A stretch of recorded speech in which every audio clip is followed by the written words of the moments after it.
Thank you to the organizers, the Europaeum, a network of 18 leading universities in Europe, the Fundación Ortega y Gasset for putting together this agenda today. And thank you also for the beautiful city of Toledo for hosting this conference. I wish I could be there to engage in discussions in your stony streets and explore all of the glory and history with you. The title of this conference, Crisis as Opportunity, echoes one of my favorite quotes from Sir John Templeton, the founder of the Templeton World Charity Foundation, that he used to guide his investment decisions. And that is, trouble is opportunity. Sir John certainly applied this advice to great success in his own career, through the Great Depression, through countless wars and economic cycles. He realized that sometimes the best moment for redoubling our efforts is the point of what he called maximum pessimism. I'd like to start my remarks today by discussing a bit about my perspective of the nature for pessimism currently. What is the nature of the current crisis, the substance of our current symptoms? And unlike many topics covered in this conference, whether that's geopolitics or climate action, work, artificial intelligence, democracy, governance, I would like to point out perhaps a deeper trouble that has been reinforced and exposed by the pandemic. This is not a crisis of the body or even of the body politic, but rather it is a crisis of the spirit.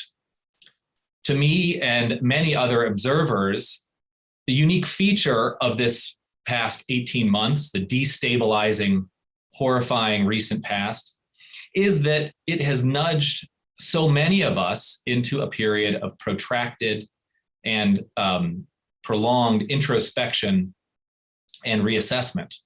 Superficially at home, especially in those long pre-vaccine days, we discovered the wonders of sourdough starter bread and urban gardening, or even the deep tracks of our favorite adolescent band. But beneath that surface, I think something more significant has been going on. We've reconsidered our view about work. Rates of leaving jobs or applying for new jobs are at all-time highs. We've been reacquainted with the sometimes arbitrary nature of losing loved ones and friends of all ages.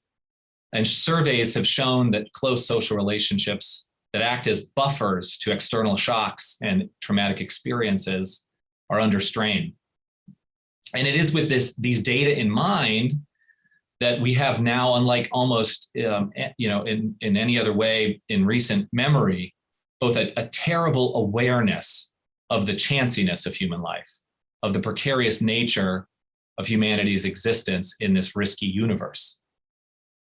So, in response, it has become necessary to recalibrate, to inventory what we value, to look at who and what we surround ourselves with and why. We ask, what makes life worth living? What should I live for and why? What should I believe in and why should I believe it? What makes us truly alive? In short, how can we flourish? So at the Templeton World Charity Foundation, where I'm president, we think about these essential questions. These questions are about life with implications for life. And although not everyone asks them explicitly, the choices we make provide an implicit and resounding answer to them. The paradox of the state of current affairs is that despite their importance, these questions at the heart of human flourishing are woefully neglected.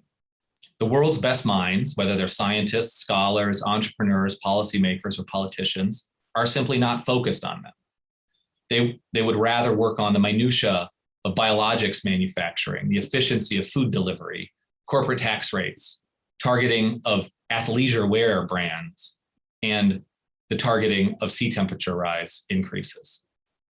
So the mission and the strategy of the Templeton World Charity Foundation is to address this gap in research, policy, and practice, to seek and support the world's best minds in the pursuit of human flourishing. We are a global philanthropy proudly based in the small island nation of the Bahamas. We have over 200 projects in more than 50 countries. And over the next 5 years, we've committed $60 million to support innovations that enable human flourishing. In terms of research, this means investing in projects such as wisdom and moral skill and the development of virtue in how we navigate pervasive interactions with machine learning and artificial intelligence. Research on collective behavior as a means to understand how groups become polarized and the hallmarks of this polarization and means to reverse it. Studies of how we can build unifying common identities and narratives of hope across geographic and cultural boundaries. Studies of the drivers of altruism and self-sacrifice, as well as the social and biological factors which inhibit such behavior. This and more research you can find at our website, templetonworldcharity.org. But we know that research is not enough. We are also interested in building an evidence base that connects science, the science of internal values, habits of mind and heart, to actions that can accelerate specific indicators of social progress and prosperity. Let me give you a few examples. In recent work from Senger and Hun found that intellectual humility, that is an openness to revising one's own viewpoint and a lack of overconfidence, was correlated with positive attitudes towards vaccination against COVID-19. A link was made between intellectual humility and vaccine hesitancy. Thus, it is possible that people who practice a higher degree of intellectual humility understand that their knowledge of vaccines may be limited and do not treat new information as threatening to their worldview. Another example is the link between gratitude and climate action. Gratitude is a natural response to benevolence, whether that benefactor is a loved one, a stranger, God, or a continent. When grateful, we affirm that we have an unbidden good and we've received it. We recognize that this good comes from outside of us. Gratitude is a way of being that is grounded in an invitation to see life as a gift. And when it comes to the environment, we see that the world provides sufficiency and surplus. We remember that we are bound to the planet that surrounds and sustains us. A recent study by DeSteno and colleagues show in very carefully controlled experiments that interventions that promote gratitude, as opposed to merely promoting positive thinking, led to more sustainable behaviors, especially in situations where resources are depleting. Another example is the link between forgiveness and mental health. For over 20 years, the Templeton Philanthropies have been supporting research on forgiveness. And more than 50 studies conducted around the world have found that forgiveness interventions significantly improve mental health outcomes, such as depression, anger, hostility, and stress. And in comparison to other behavioral or even pharmacological interventions for anxiety, forgiveness is very, very powerful indeed. According to one leading researcher, the effects of forgiveness to promote heart health may be as large as those for beta blockers, a common medicine for lowering blood pressure. And right now, we've started a 5-year campaign to reach hundreds of millions of people around the world with research-backed tools to support their decision to forgive. You can go to forgivenessforum.com to learn more. But beyond research and interventions, we support institutions like the Europaeum, to normalize, to strengthen, and to invigorate these common values at the heart of human flourishing. I couldn't agree more with the why statement issued by the Europaeum, that it is the rule of law and a set of institutions, ideas, and values handed down to us from the Enlightenment and the scientific revolution. These ideas that replaced superstition with science, dogma with reason, fate with free will, and authority on high with moral choice of the individual. All of these aspects of living have enormous value, but go largely unnoticed.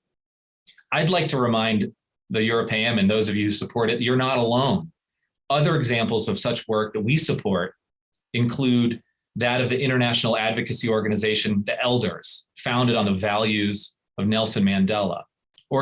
Organizations like the Oxford Character Project, the Jubilee Center for Character and Virtues at the University of Birmingham, the Global Leadership Challenge hosted at the St. Gallen Symposium in Switzerland, the Virtuous Leadership Diploma Program endorsed by 7 universities in Rome, the Inner Development Goals of the Eckert Foundation in Sweden, as well as a new project with OECD's Education Directorate.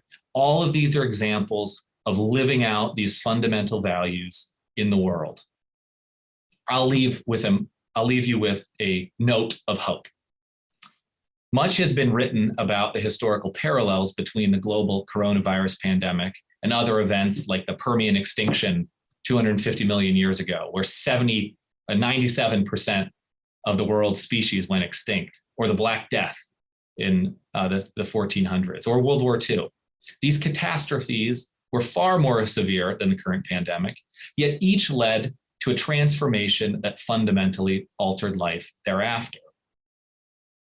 Writing after World War II, Herbert Butterfield, the great historian, reminded us that it would seem that one of the clearest and most concrete facts of history is that men and women of spiritual resources may not only redeem catastrophe, but turn it into a grand creative moment.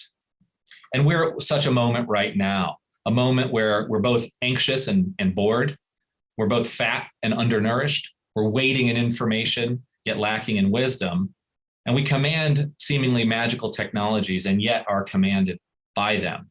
But it is the work of those like you here at the Europaeum, which is a vessel of the values of the Enlightenment and even older values of reason and pluralism and faith and gratitude and forgiveness and humility, that we can make and we will make a renewal of the human spirit.